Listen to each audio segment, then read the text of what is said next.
according to rumors, we are getting OLED touchscreen MacBook Pros in 2026. But the question is, don't we got them already with the iPad Pro? In this video, I want to review my M4 iPad Pro 1.5 years later. Yes, it's been 1.5 years since I've bought the M4 iPad Pro. This is still brand new. This is incredible. I've now got this Pitaka case, which is awesome.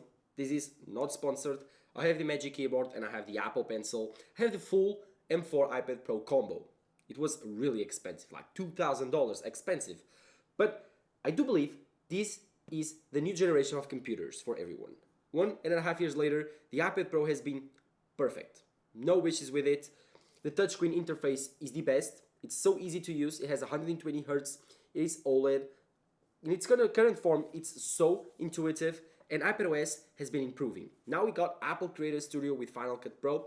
And of course, we got Pixelmator Pro. Everything that I need. I can actually use the iPad Pro to try to run my entire YouTube channel. The thing is, I don't have full-fat Final Cut Pro, so I still can't. I still use my 2021 M1 Max MacBook Pro, but I do believe that in the future the iPad Pro will be able to. So why is Apple launching OLED MacBook Pros then?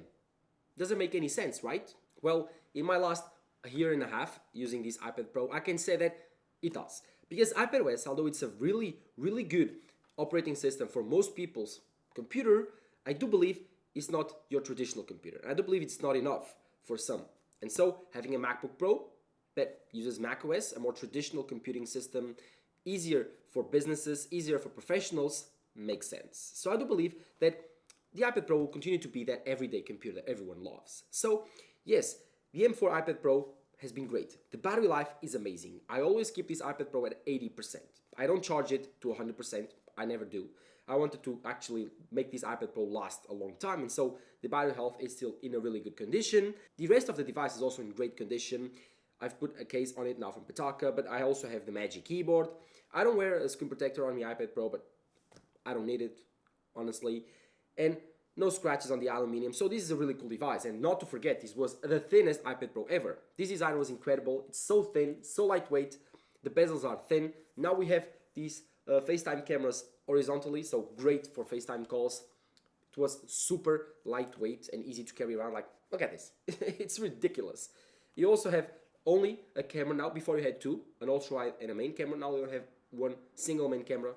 I never use this camera actually, just to scan documents, so I don't really care.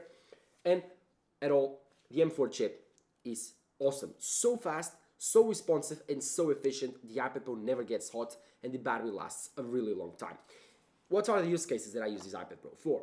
Well, I use this iPad Pro for most email tasks. I use this iPad Pro for AI tasks, mostly dealing with AI, designing my apps for TechSumer, designing websites. I use this iPad Pro to deal with brands, then brand deals.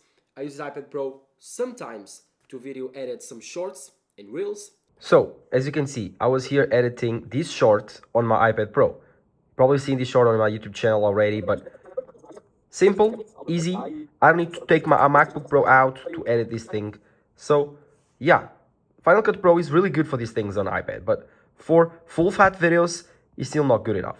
For me, for shorts, I think it's pretty good. As you can see, simple tools, a simple editing library, and can create these simple short videos that work really well for your YouTube channel. So if you are considering using iPad Pro for these types of edits, well, go for it. I use this iPad Pro to play some games. I use this iPad Pro to travel and to watch movies on the plane. I use this iPad Pro to have fun and to be on the couch reading a book, reading the news, anything. It's so lightweight, so easy to use. Whenever I don't want to be using my iPhone, I use the iPad Pro because this is the device for media consumption. While the MacBook Pro, it's a different story. The MacBook Pro, it's my work machine. I pick it up, plug it in on my display, work, edit videos, launch videos. That's it. Make my thumbnails.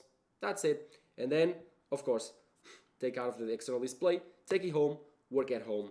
The same thing. Always the same workflow. I don't use the MacBook Pro for anything else. Maybe for some virtual machine tasks using Parallels, I will, while the iPad Pro covers most of my uni work, my university work, covers my notes, covers my study time. Everything is done on the iPad Pro. Everything is done via Moodle or via any type of online platform of university. And yeah, the iPad Pro performs really, really well. And using AI tasks, especially using Notebook LM, using ChatGPT, and conciliating that with the iPhone and with my notes, my handwritten notes, and having the camera taking photos of that, it's super useful. The iPad Pro is actually a really powerful device for students, and that's why I do believe if you want to buy a computer for you as a student, there are two options. One is the M4 MacBook Air, which I'll do a video in the future, why it's also a great option. But currently, I do believe that the iPad Pro is the strongest option for everyone. For every student, this is the best device you can buy. As for the accessories, especially the Magic Keyboard, which is the most expensive one, the Magic Keyboard is a no-brainer in my opinion. It transforms your iPad Pro into the next dimension, makes your iPad Pro a laptop replacement. If you only buy the iPad Pro, if you only buy this device, you will be limited to lots of things, especially that screen keyboard, which at first you might think, oh, it's not that bad, but once you want to write a lot, especially notes as a student, it gets impossible to do, and you have to buy an external keyboard, and you will end up buying third-party cases which are not the best, and then you'll pay $100 and then you are not happy, and then you pay $200 and then you are not happy. Pay the $300 from Apple. Totally worth it, the Magic Keyboard. It's made of aluminum, and this weird material on the back, which it's probably my biggest complaint of the Magic Keyboard, but doesn't make any sense. This very expensive keyboard being made of this super easy to destroy material. This is 1.5 years and it's actually very dirty, so sorry for that. But the rest of the keyboard is actually in great condition. The Magic Trackpad, it's awesome. It's haptic, so it doesn't click, which makes it perfect, just like the MacBook Pros. This is the Magic Keyboard from the MacBook Pros, so it's awesome. Now you have the function row keys at the top, before you didn't. And yeah, also all the commands from macOS work on iPadOS, which is also great. And more things. Oh yeah, Face ID now being here on the horizontal position just makes even more sense because the iPad Pro is now most of the time on horizontal position. And my biggest complaint about that is sometimes whenever you grab your iPad Pro like this, so if you grab it like this, what happens is you put your finger on the front of the cameras and then your Face ID doesn't work. But so just learn to grab a little bit more at the bottom, problem solved. And I do believe that the Magic Keyboard is a no-brainer for the iPad Pro. It protects it, gives it an extra dimension, which is the extra physical keyboard. Very useful for AI tasks, very useful for handwritten notes and taking notes on class, very useful for creating documents, Excel, work, more things. The iPad Pro now supports lots of Safari extensions for the MacBook Pro, so even better than that. The file system is also getting better. Connection with external SSDs and external devices are also getting better. You can now have background tasks on Final Cut Pro, awesome.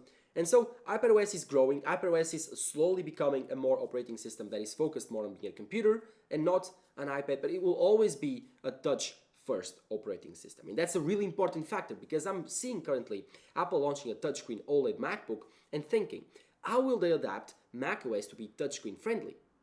I don't see that because whenever you use your fingers as an input method, you need to be very careful because all of the operating system needs to be big and easy to click, and macOS is not that. macOS input system is a really small and precise pointer, so all the windows and tabs and menus can be really small and easy to click with a pointer. With your finger, yeah, you don't have enough precision for that. So I'm quite curious to see how will that happen. So the iPad Pro actually covers most of those use cases. Why will Apple launch a touchscreen MacBook? Still baffles me, but let's see. Rumors are rumors. You need to always take them with a grain of salt. As for the iPad Pro, this was perfect and has been a really good companion, totally worth the $2,000 that I paid 1.5 years ago. I still remember June of 2024, I bought this iPad Pro and I was super happy, but never failed me once. It has been with me 1.5 years. Battery life is still great. Battery health is still awesome. The keyboard is still awesome. The Apple Pencil, that one is a bit more difficult to recommend. If you are a student, totally worth it because you will be able to take notes, handwritten notes on your iPad Pro. It's awesome and it works really, really well. But then if you are not a student, why would you buy one, right? Doesn't make any sense. It's another input, just like your finger. For what? Signing documents? I mean, it's a cool use case and I do it a lot, actually, for my work, but why? I mean, why? It's $200 currently, I think. So it's kind of an expensive bonus for the iPad Pro. But having the opportunity to buy one, it's also a very powerful thing about the iPad Pro. It's so modular. You can buy the Magic Keyboard and transform it in a laptop. You can buy an Apple Pencil and transform it into a Canva device. So I do believe that the iPad Pro has so much more potential in it than the MacBook Pros currently. I don't see where Apple can innovate more on the MacBook Pros. Yeah, give it OLED. Yeah, give you a touchscreen, but then then you are creating pretty much the same device, right? With different operating systems. So I don't see Apple doing that. I do see Apple growing the iPad Pro, making it more mature, and eventually replacing the MacBook with the iPad Pro. Or maybe, just like Apple seems to be doing, just try to seamlessly integrate them with each other. Sidecar, universal control are just some of the clues for what's to come in the future of these two devices. But I would say that having both and having really good ones, this is the MacBook Pro from 2021, this is from 2024, I do believe that these top-end machines, expensive, yes, they really complement each other and they create a seamless experience in your Apple ecosystem. So I do believe that the iPad Pro is worth it. If you don't have the money to buy the M4 iPad Pro, don't worry. If you have a MacBook already, buy a cheap iPad 11th generation. These are awesome. These are great. They have pretty much the same design as the iPad Pros with aluminum. They have a really good 11-inch display or 10-inch display, but it's awesome. It's LCD. It's not LED. It's not even 120 Hertz, but it does the job if you want an iPad to be an iPad. An external display for your MacBook, an easy media consumption device. This does everything that you need. It's really cheap, like $400, $300 used. But if you want the best of the best, if you want the best experience of a computer, especially the future of computing, the iPad Pro might be it.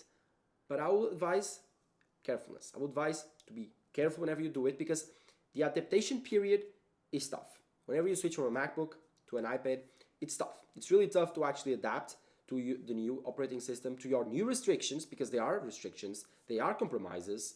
But once you do, you will love your iPad. You will take it everywhere, and it will be your best companion in all of your tasks.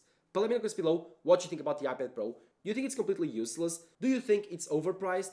Let me know all of that on the comments below. But while you're there, drop back below and subscribe to my channel. Thank you guys for supporting. Bye-bye.